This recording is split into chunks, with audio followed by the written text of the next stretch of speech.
আরে মুমিন, প্রবাসীদের ব্যাপারে আমি যে কথা বলছিলাম, প্রবাসীরা কত কষ্ট করে, যারা প্রবাসী থাকে তারাই বলতে পারে।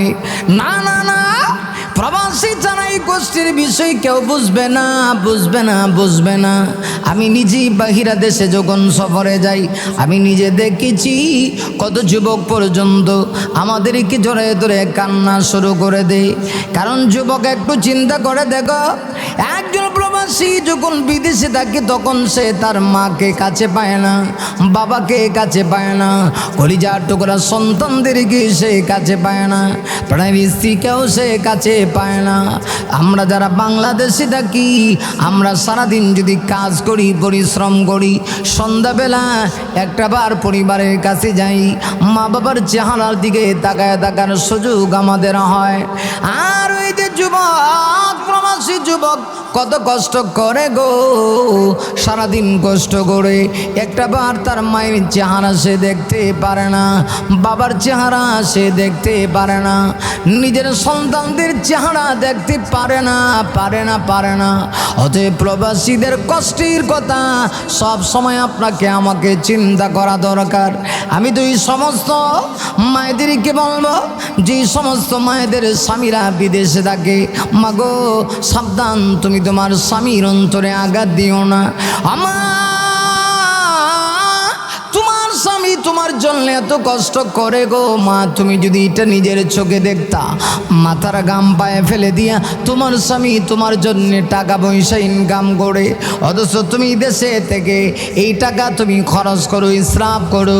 অনেক সময় যেখানে টাকার প্রয়োজন হয় না সেখানে গিয়ে অনাত্মক টাকা তুমি খরচ করো।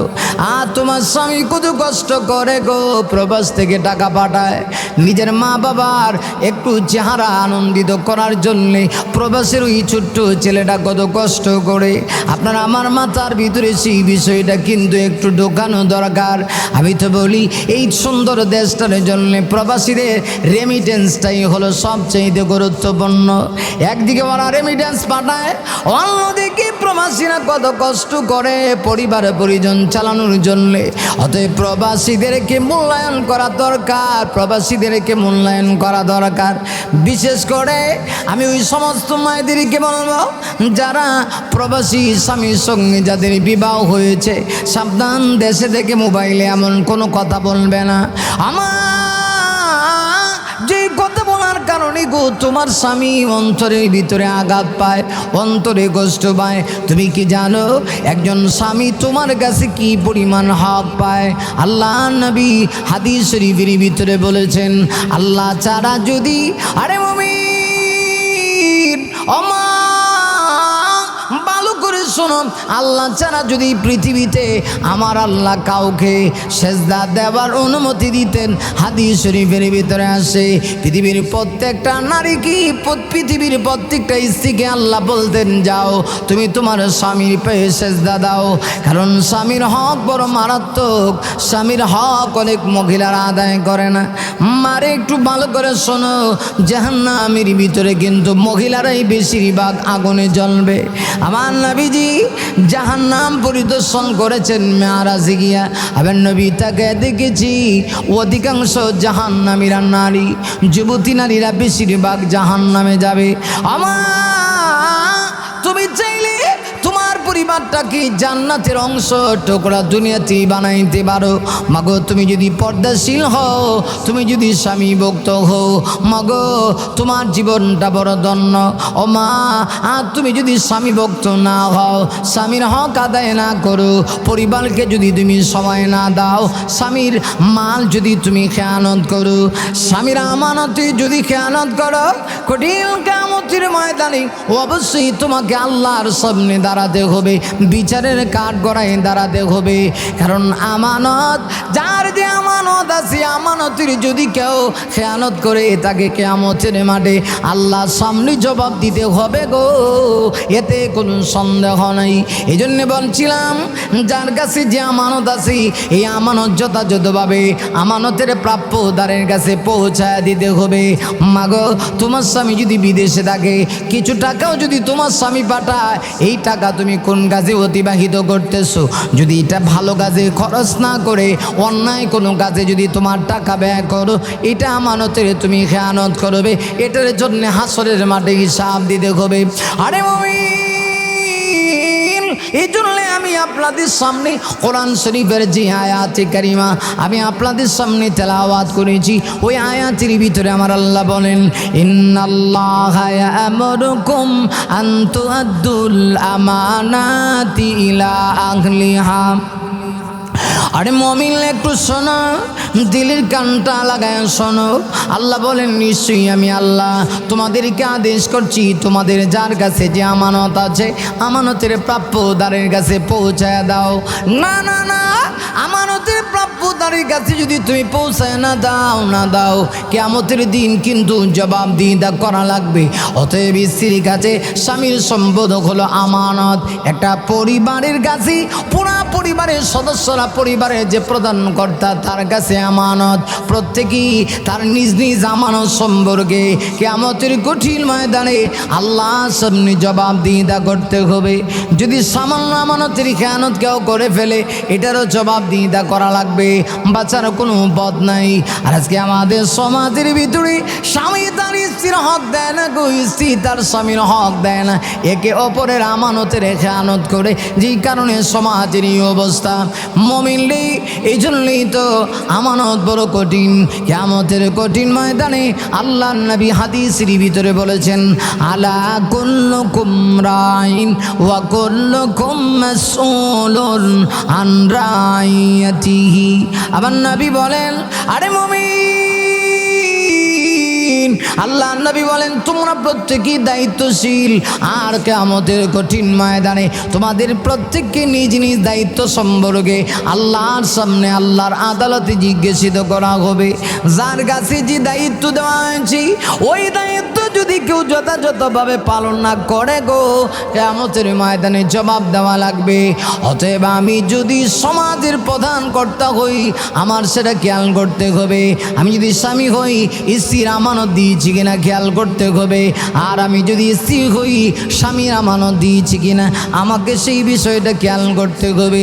যদি খেয়াল না করি, সামান্য একটু আমানতের খেয়ানত করি, আল্লাহর কাছে জবাব দেওয়া লাগবে। এই ভয়টা অন্তরের ভিতরে ঢুকান। আজকে আমাদের সমাজের ভিতরে ভয় নাই গো, যে কারণে সমাজের ভিতরে আজকে একে অপরের হক দেয় না। মানুষ মানুষের মাল আত্মসাৎ করে, এমনকি জিনা, বেবিচার, চুরি, হাইজাকার আমাদের সমাজের ভিতরে আজকে বেড়ে গেছে। আরে মুমিন, কেন বেড়েছে? আরে মুমিন,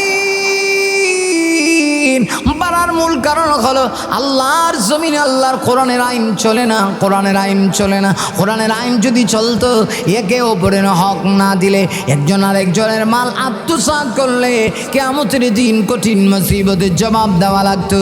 কেউ যদি কাহারও মাল বিনা অনুমতি নিয়ে যায়, শরীয়ত এটাকে বলে চুরি। এই চুরি করার কারণে এটারও জবাবদিহিতা করা লাগতো।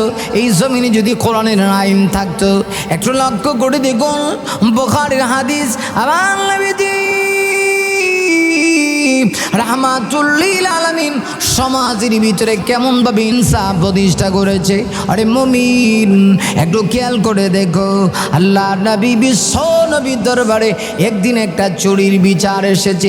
বুখারীর বর্ণনা, নবীজির কাছে চুরির বিচার এসেছে। আমার নবী কোরআনের আইন দিয়ে বিচার করবেন।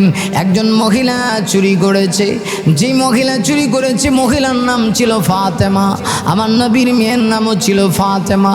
ফাতেমা নামক ওই মহিলা চুরি করেছে। আল্লাহর নবী কোরআনের আইন দিয়ে বিচার করবে। আরে মুমিন, আরে যুবক, কোরআনের আইন কি? আল্লাহ কোরআনের ভিতরে বলেছেন, ওয়াস-সারিকু ওয়াস-সারিকাতু ফাকতাউ আইদিয়াহুমা জাযাম বিমা কাসাবা নাকালাম মিনাল্লাহ।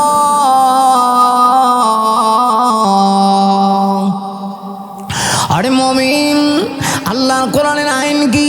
মুমিন আল্লাহর কোরআনের আইন হলো চুর এবং চূর্ণি যখন ধরা পড়বে, যখন সাক্ষী প্রমাণের ভিত্তিতে প্রমাণিত হয়ে যাবে চুর এবং চূর্ণি চুরি করেছে, আল্লাহর কোরআনের আইন হলো ফাকতাউ আইদিয়াহুমা, তাদের উভয়ের হাত কেটে দেওয়া। এটা হলো আল্লাহর কোরআনের আইন। জাযাম বিমা কাসাবা নাকালাম মিনাল্লাহ, এটা হলো তাদের বদলা, কারণ তারা চুরি করেছে। এটা হলো কোরআনের আইন, আল্লাহর আইন। আরে ফাতেমা নামক ওই মহিলাটি যখন চুরির মধ্যে ধরা পড়ছে, আবার মহিলাটি হলো কুরাইশ বংশের মানুষ। সাহাবায়ে কারাম চিন্তা করলেন, নবী যদি বিচার করেন তাহলে নবীর ইজ্জতেও একটু আঘাত লাগতে পারে, নবীর বংশের লোক। এই জন্য নবীজির নাতি হজরতে উসামা ইবনে জায়েদ, ভাইরা লক্ষ্য করে দেখুন, রসুলের পালক পুত্র হজরতে জায়েদের সন্তান, যার নাম ছিল উসামা। আমার নবী রাহমাতুল্লিল আলামিনের কাছে সাহাবায়ে কারাম এসে আরজ করলেন, ইয়া রাসূলুল্লাহ। সাহাবায়ে কারাম সরাসরি আরজ না করে উসামাকে দিয়ে আমার নবীজির কাছে রিকোয়েস্ট করালেন, উসামা যাও, কারণ নবীজি তাকে একবারে নিজের আপন নাতির মতো মহব্বত করত। হযরত যায়েদ রাদিয়াল্লাহু আনহু আমার নবীকে খুব বেশি ভালোবাসতেন। নবীর মহব্বতে তিনি গোলাম হয়ে এসেছিলেন, বন্দী হয়ে আটকা পড়েছিলেন। হযরত খাদিজা তাকে আজাদ করে দিয়ে আমার নবীকে হাদিয়া করেছিল। আমার নবী শেষ পর্যন্ত তাকে যাওয়ার জন্য অনুমতি দেয়, কিন্তু যায়েদ কয়, না গো নবী, আপনার চাইতেই পৃথিবীর শ্রেষ্ঠ অভিভাবক আর কেউ হতে পারে না। নারী যুবক না, না না না, আমার নবীকে যদি কেউ একবার দেখেছে নবীর প্রেমে পড়ে গেছে। হযরত যায়েদ ডাক দিয়ে কয়, নবী গো, আমি পৃথিবীর শ্রেষ্ঠ অভিভাবক পেয়েছি, আমার আর আব্বার দরকার নাই, আমি আমার মা বাবার কাছে যাব না, যাব না। হযরত যায়েদের বাবা এসেছে, তুমি বন্দী হয়ে গিয়েছো, গোলাম হয়ে গিয়েছো, যেই পরিমাণ টাকা সম্পদ লাগে সব দিয়ে আমি তোমাকে মুক্ত করে নিব। হযরত যায়েদ ডাক দিয়ে বলে, না, আল্লাহর বন্ধু রাহমাতুল্লিল আলামিন আমাকে আজাদ করে দিয়েছে, আমি আর গোলাম নই, আমি চাইলে যাইতে পারি, কিন্তু যাব না গো, কারণ আমি এমন চেহারা পৃথিবীতে আর কোনোদিন দেখি নাই। আমি এমন মানুষকে অভিভাবক পেয়েছি। আমার নবীজি নিজের সন্তানের মতো যায়েদ রাদিয়াল্লাহু আনহুকে ভালোবাসতেন। তাই যায়েদের সন্তান ওসামাকে মদিনার সাহাবীরা মিলে ধরেছে, ওসামা যাও না, তোমার নানাজি রাহমাতুল্লিল আলামিনের কাছে গিয়ে একটু সুপারিশ করো, নবী যেন এই চুরির বিচারটা একটু হালকা করে দে, চাইলে আল্লাহর নবী ক্ষমা করতে পারে। আরে আমার নবী কেমন ইনসাফওয়ালা নবী ছিলেন, রাহমাতুল্লিল আলামিন জি মুহূর্তে কথা শুনেছে, মুমিন রে, আমার নবীজি এত বেশি রাগান্বিত হয়েছে, আমার নবীর চেহারা বিবর্ণ হয়ে গেছে গো। আমার নবীর অবস্থা এমন হয়েছে, নবী তো এমনিতেই সুন্দর, আমার নবীজির চেহারার মধ্যে যেন রক্ত জমে গেছে। আমার নবীজি খুব বেশি রাগান্বিত হয়ে গেলেন। আরে আমার নবীজি রাগান্বিত হইয়া শেষ পর্যন্ত আমার নবীজি মসজিদে নববীর মিম্বরের মধ্যে বসলেন। মসজিদে নববীর মিম্বরে বসে আমার নবীজি এবার মদিনার সাহাবীদেরকে উদ্দেশ্য করে আমার নবীজি ভাষণ দিতে শুরু করলেন। আরে যুবক, একটু খেয়াল করো, আমার নবীজি না, আমার নবীর ভিতরে কোনো কারসবি ছিল না, আমার নবী লোক দেখে বিচার করতেন না। আবার নবী এমন নেতা ছিলেন, উদ্দেশ্য করে মদিনার মানুষদেরকে বলেন, ও মদিনার সাহাবীরা শোনো, আজকে যদি আমার মেয়ে কলিজার টুকরা মেয়ে ফাতেমাও চুরি করত, আমি আল্লাহর বিধান কার্যকর করতে একটুকু দ্বিধাবোধ করতাম না। তোমরা কার ব্যাপারে আমার কাছে সুপারিশ করার জন্য পাঠিয়েছ? অথচ আল্লাহর কোরআনের আইন চুরি করলে তারা হাত কেটে দেওয়া, এটাই কার্যকর হবে। এটা আমার দেওয়া আইন না, আমার আল্লাহর দেওয়া আইন। তাই যদি হয় এখান থেকে একটু শিক্ষা নেওয়া দরকার।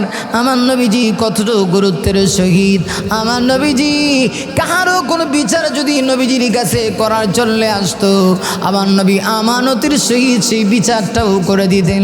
এজন্য আল্লাহ বলেন, আরে মুমিন, আমি আল্লাহর নির্দেশ হলো ইয়ামুরুকুম আন তুআদ্দুল আমানাতি ইলা আহলিহা, আমি আল্লাহ আদেশ করছি অবশ্যই তোমরা একে অপরের আমানত যথাযথভাবে পৌঁছায় দিবে। আর পরস্পরের মধ্যে যদি ওয়াইদা হাকামতুম বাইনান নাসি আন তাহকুমু বিল আদল, মুমিন রে আল্লাহ বলেন পরস্পরে যদি তোমাদের মধ্যে কোনো বিশেষ সমস্যা হয়ে যায় ইনসাফের সহিত সেটার বিচার সম্পাদন করবে। সাবধান, জুলুম করবে না, জুলুম করবে না। আজকে জুলুমের রাজ্য চলতেছে, কে কার মাল দখল করবে, কে কার সম্পদ দখল করবে, কে কার হক নষ্ট করবে। প্রবাসী ভাইদের কথা বলছিলাম, অনেক প্রবাসীরা বড় কষ্ট করে মাথার গাম পায়ে পেলে টাকা পয়সা ইনকাম করে, অথচ এই আমানত যখন তাদের পরিবারের কাছে দেওয়া হয়, পরিবারের অনেক লোকেরা আছে তাদের আমানতগুলি নষ্ট করে, ঠিক কিনা?